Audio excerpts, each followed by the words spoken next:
Buenas a todos. Ahora, como estoy con lo del doctorado, estoy leyendo muchísima historia. Así que bueno, hay cosas interesantes que voy a hacer vídeos sobre ello.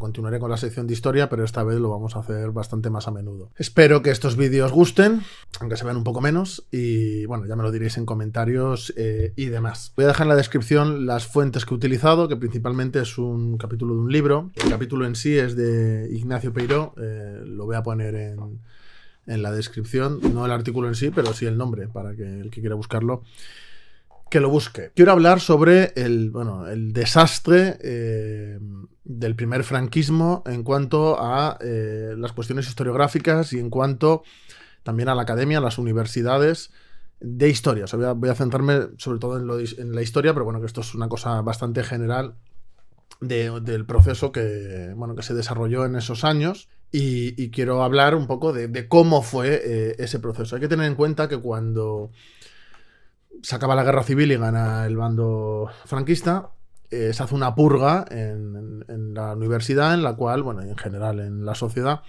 pero en este caso en la universidad, en la cual muchos catedráticos, bueno, algunos mueren, otros pues son castigados y relegados al olvido, ¿no?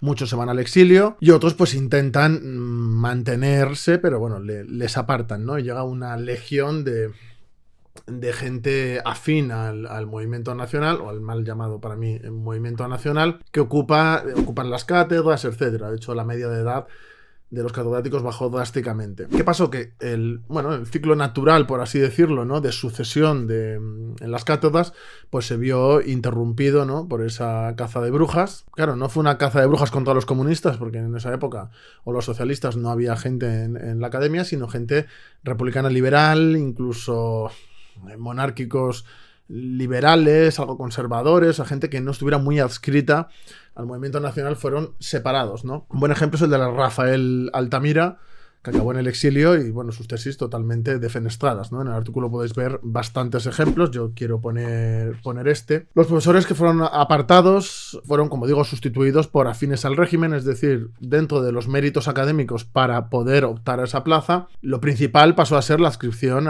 y lealtad absoluta al caudillo, ¿no?, a Francisco Franco. Lo cual, pues claro, fue un problema porque la calidad, ¿no?, del profesorado pues bajó, bueno, de forma drástica. Hay que tener en cuenta que el franquismo vio que en la historiografía no tenía sentido hacer una continuidad desde el periodo republicano, que era una continuidad innecesaria, y que por lo tanto lo que había que hacer es destruir lo que había y construir algo nuevo, ¿no? Lo que construyeron pues era algo que tenía déficits por todos lados, hacía agua por todas partes y tuvieron que pasar décadas para que hubo intentos desde dentro, ¿no?, de esos profesores del franquismo, hubiera una serie de profesores que, aunque fuera de forma más o menos oculta, sí intentaran homologar a España a nivel historiográfico con otros países de Europa, ¿no? De hecho, en el tardo franquismo, ya cuando se está acabando, primeros años de la transición, ya sí que hay un profesorado que, aunque venga de ahí, tiene pues una esencia más, para que me entendáis, habrá gente que me diga que no, pero en el artículo, por ejemplo, sí que lo desarrolla, más liberal, ¿no?, o más heredera de ese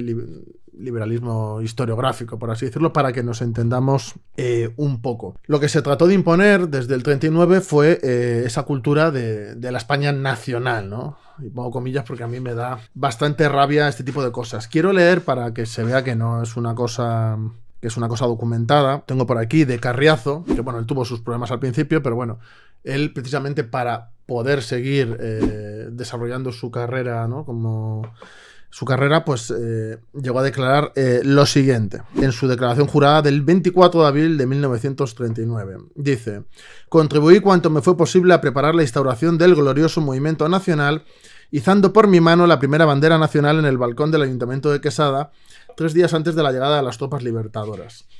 Esto era común, o sea, era común que se presentara, aparte de los logros académicos, pues esa adscripción, ¿no?, total al movimiento nacional y a la barbarie que significó. Vamos a leer algún testimonio más.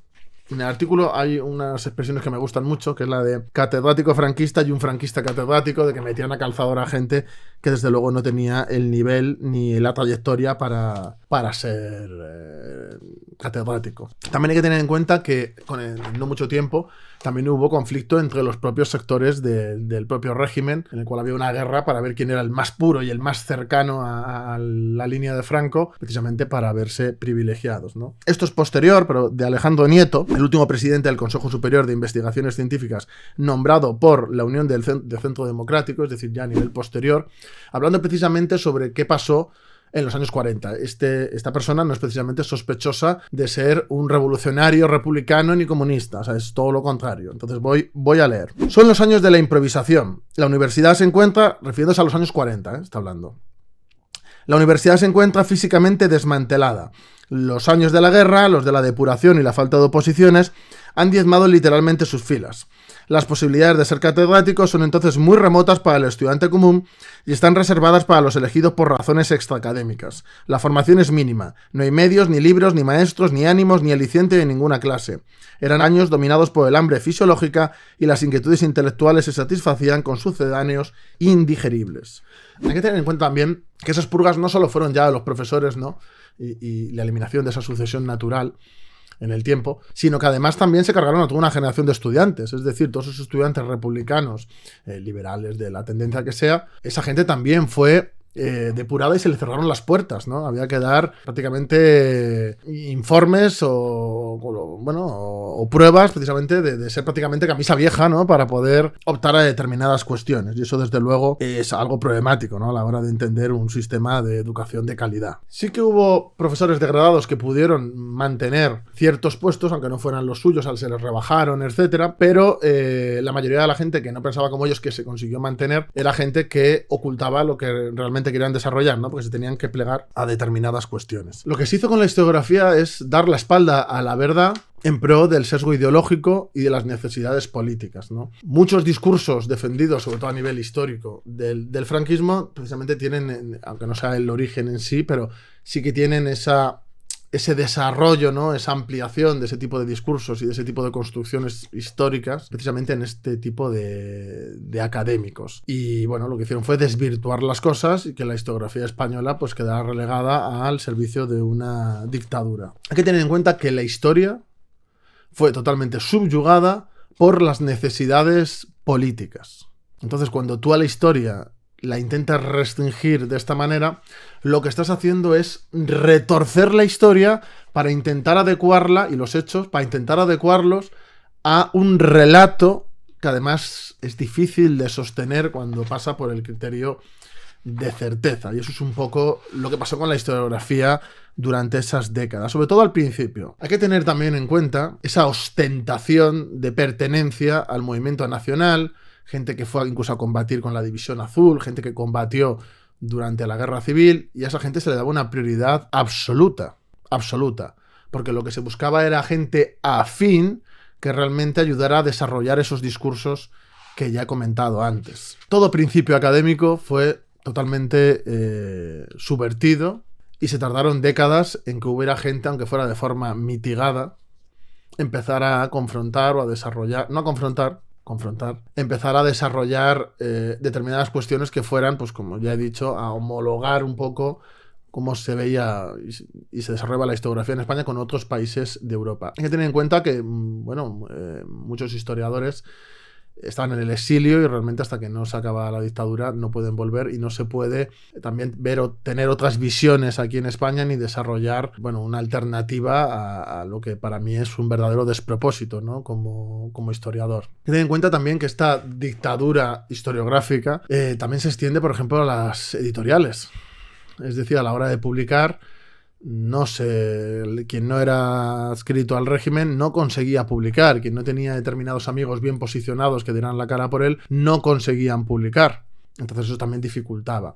Y hay que tener en cuenta que los historiadores de renombre que estuvieron en el periodo republicano y antes, que tuvieron que ir al exilio, esa gente fue totalmente repudiada, como el primer ejemplo que he puesto, y condenados al ostracismo. Sí que es verdad que luego ha habido una recuperación, sobre todo a partir de la transición, obviamente, no sobre todo, sino a partir de la transición, de algunos que es que ni siquiera es que fueran revolucionarios, sino simplemente que no estaban adscritos a lo que es la esencia, ¿no?, del movimiento nacional. Entonces, pues hombre, desde luego, esa recuperación luego se ha hecho de forma posterior, que no es el tema del vídeo, pero algunos de ellos han quedado un poco en el olvido, debido sobre todo al paso de los años. Pero hay que decir eso, que ha habido mucha elaboración desde el exilio, pero aquí no se podían ni distribuir las obras, ni a nivel académico tenían absolutamente ningún reconocimiento. Bueno, esto es un vídeo corto. Es que no quiero hacer vídeos muy pesados, pero bueno, quiero tratar aspectos y cuestiones que yo creo que le puede interesar a la gente. Yo creo, algunos vídeos acertaré, otros pues no, pero bueno, es ensayo y error, ¿no? Es ir probando, porque a mí me gustaría tener una sección de historia en el canal, porque no tengo tiempo de hacerme otro canal de historia, pero sí creo que puedo hacer una sección, que le buscaré un nombre seguramente, que me podéis poner en los comentarios cuál propuestas, pero me gustaría subir 1 o 2 al mes.